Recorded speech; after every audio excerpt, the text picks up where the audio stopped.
और तमाम जानकारी के साथ हमारे संवाददाता नमित त्यागी इस पूरे खबर पर बने हुए हैं। नमित, देखिए, जिस तरीके से कल मॉनसून सत्र का पहला दिन था, मणिपुर हिंसा को लेकर विपक्ष ने सरकार को घेरने की पूरी कोशिश की, लेकिन आज स्थगन प्रस्ताव दोनों सदनों में ला दिया गया है। चर्चा कैसे हो, चूंकि सरकार तो कह रही है कि हम चर्चा के लिए तैयार हैं, अब क्या?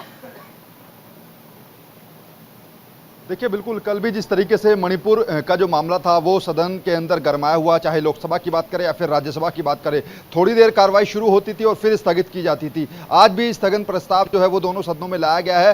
तो बीजेपी तो एक तरफ कह रही है कि हम चर्चा के लिए तैयार हैं, लेकिन खुद विपक्ष का ये मानना है कि पिछले 3 महीनों में आखिर मणिपुर के अंदर जो कुछ हुआ है उस पर अब तक कार्रवाई क्यों नहीं हुई? क्या एक वीडियो आने के बाद जो है कार्रवाई हो रही है? क्या बीजेपी इस वीडियो के आने का इंतजार कर रही थी? और दूसरी तरफ बीजेपी की बात करें, कल हमने देखा था कि रविशंकर प्रसाद जो कि बीजेपी के बड़े नेता हैं, उन्होंने कहा था कि मानसून सत्र के एक दिन पहले ट्विटर पर यह वीडियो वायरल किया जाता है। तो क्या यह विपक्ष की कोई साजिश भी हो सकती है? इस वीडियो के टाइमिंग को लेकर भी बीजेपी लगातार सवाल खड़े कर रही है। हालांकि इस पूरे मामले में कल से अब तक जो अपडेट आया उसमें अभी तक 4 लोगों की गिरफ्तारी हो चुकी है। और इसके अगर बात करते हुए तो कल हमने देखा था कि कुकी समाज के लोगों ने मणिपुर के अंदर उसी जगह पर जहां पर यह घटना हुई थी वहां पर मैते समाज के खिलाफ एक कैंडल मार्च भी निकाला था। तो कुल मिलाकर बात करें तो ये मामला लगातार बढ़ता जा रहा है। आज भी आम आदमी पार्टी ने कई राज्यों के अंदर अपने प्रदर्शन की पूरी भूमिका तैयार की है। सुप्रीम कोर्ट ने हस्तक्षेप किया है। इसके अलावा राष्ट्रीय महिला आयोग की तरफ से भी नोटिस जारी कर दिया गया है। लेकिन जिस तरीके से ये जो वीडियो है अब वो लगातार वायरल हो रहा है और घटना जो है पूरे देश के अंदर फैल चुकी है। धीरे धीरे अब लोगों का जो आक्रोश है वो भी हमें सड़कों पर देखने को मिल रहा है।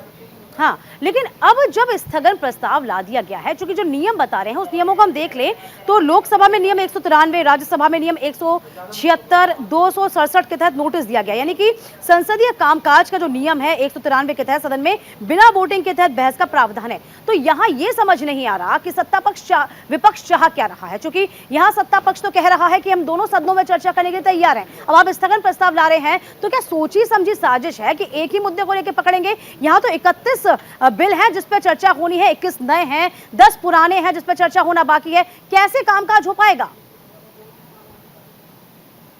देखिए, दरअसल विपक्ष का ये कहना है कि सदन के अंदर बाकी काम बाद में, पहले मणिपुर पर सरकार ये चाह रही है कि आखिर किस तरीके से पिछले 3 महीने में अभी तक केंद्र सरकार और राज्य सरकार ने क्या क्या इस हिंसा को खत्म करने के लिए, इस पर काबू करने के लिए क्या क्या कदम उठाए, विपक्ष ये जानना चाह रहा है। दूसरा विपक्ष का ये कहना है कि प्रधानमंत्री को सदन के अंदर आकर इस पर जवाब देना चाहिए, क्योंकि कल जो हमने देखा था मानसून सत्र जब शुरू हुआ था ठीक उससे पहले प्रधानमंत्री की जो बाइट हुई थी उसमें उन्होंने मणिपुर का जिक्र किया था, लेकिन सदन के अंदर प्रधानमंत्री अभी नहीं बोले और इसी की मांग विपक्ष लगातार कर रहा है। कल भी हमारे विपक्ष के कई हमारे साथ दीपक, हमारे संवाददाता भी जुटे हुए हैं। दीपक, देखिए, मॉनसून सत्र का दूसरा दिन, जिस तरीके से पहला दिन हंगामे की भेंट चढ़ा, कल राज्यसभा की 2 बार यूं कहें कि स्थगित किया गया, लोकसभा 1 बार स्थगित कर दिया गया, अब दूसरे दिन भी यही स्थिति बनने के लिए तैयार बैठी हुई है, चूंकि स्थगन प्रस्ताव ला दिया गया है दोनों ही सदनों में। बिल्कुल, और देखिए लगातार अगर बात की जाए तो विपक्ष हंगामा कर रहा है।